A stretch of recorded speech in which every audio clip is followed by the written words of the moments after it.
এখন আমি নিয়েছি গাছের কাঁঠাল আর মুড়ি।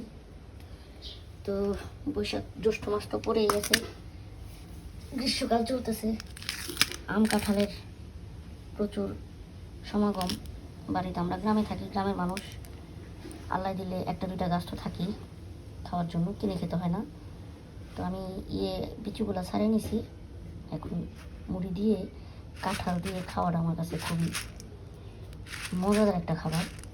যদি এটা বেশি খাওয়া যায় না, বেশি খাইলে অনেক শরীরে অনেক ধরনের অনেক অস্থিরতা বা অনেক রকমের অসুবিধা হতেই পারে। তারপরও আমি খাই, মানে খেতে খেতে আমি কয়টা রোয়া খেয়ে ফেলছি আমার অনেক সময় হিসাবও থাকে না।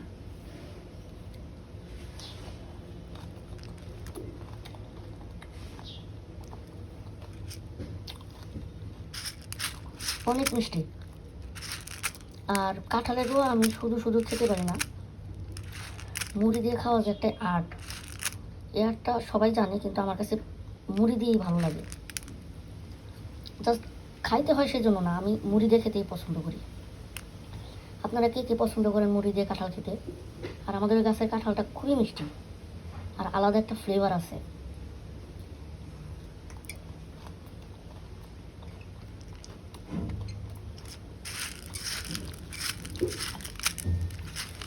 কাঁঠাল খেতে গেলে হাত একটু চড়াবি, দেখেন।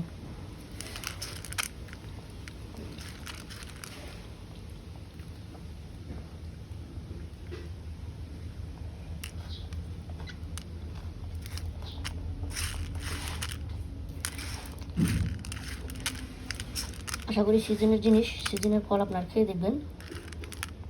গাছ না থাকলে অবশ্যই কিনে খাবেন, আমি খেতে থাকি। সুন্দর একটা পরিবেশ আজকে, ঝড় বৃষ্টি আসার সম্ভাবনা। তো আমি এখন বের হয়েছি বাসার সামনে। তো এর আগে আপনাদেরকে দেখাইছি যে বাসার সামনে আমাদের একটা আম গাছ আছে ছোট্ট, আমার আব্বা রোপণ করছিলেন খুব শখ করে। তো সেই গাছে 3টা আম হয়েছে, মানে হয়তো 2-1টা আরও বেশি ছিল, 3টা আম এখনও আছে। তো ওই 3টা আম তো এখনও তো আছে, কিন্তু এখানে অনেক ছোট ছোট বাচ্চারা যায়, অনেকে বড় মানুষেরও স্বভাব খারাপ আছে যারা কিনা এসব জিনিস দেখলে ছিঁড়ে নিয়ে যায়।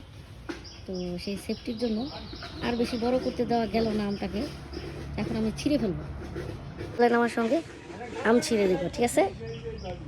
তো ওই আম ছিঁড়ি। এই যে আমের রং ধরে গেছে অলরেডি। হ্যাঁ, ছবি তুলে নিতেছি, ছবি তুলে নিতেছি। এই যে, তো এখন আমরা পারি, এই বেশি উঁচুতে নাই, দেখেন এই যে আমার সাথে, এই যে ডাল সহ করে ফেলি, দেখি সম্ভব হয় কিনা। ইনশাআল্লাহ 2টা আম, আরও একটা আম আছে, এগুলো মনে করেন আরও বড় হয়তো হয়তো হয়তো কিন্তু মানুষ নিয়ে যাবে একদম রাস্তার পাশে। তো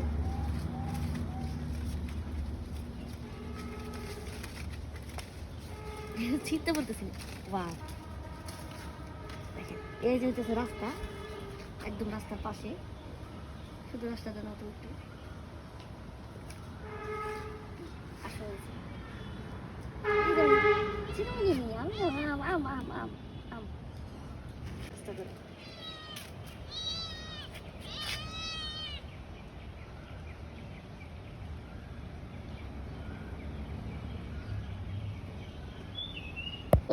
এই হচ্ছে আমার আম,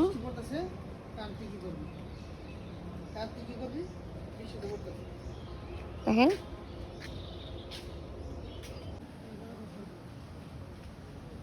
পেঁপে আছে, খেয়ালই করি নাই, আম পাড়তে এসে চোখ পড়লো পাকা পেঁপেটার দিকে। পেঁপেটা খুবই ছোট, আমার মনে হয় অল্পতেই পেকে গেছে, হয়তো পাকার সময় হয় নাই। তারপরে দেখি পারা যায় কিনা।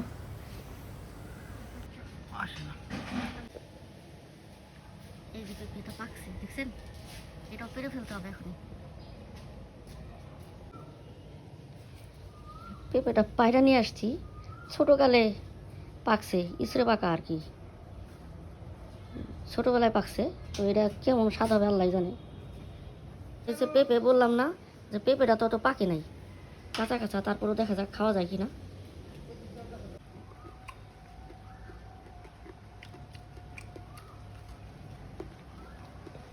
কি কাঁচা পাকা পেঁপে। খাওয়ালো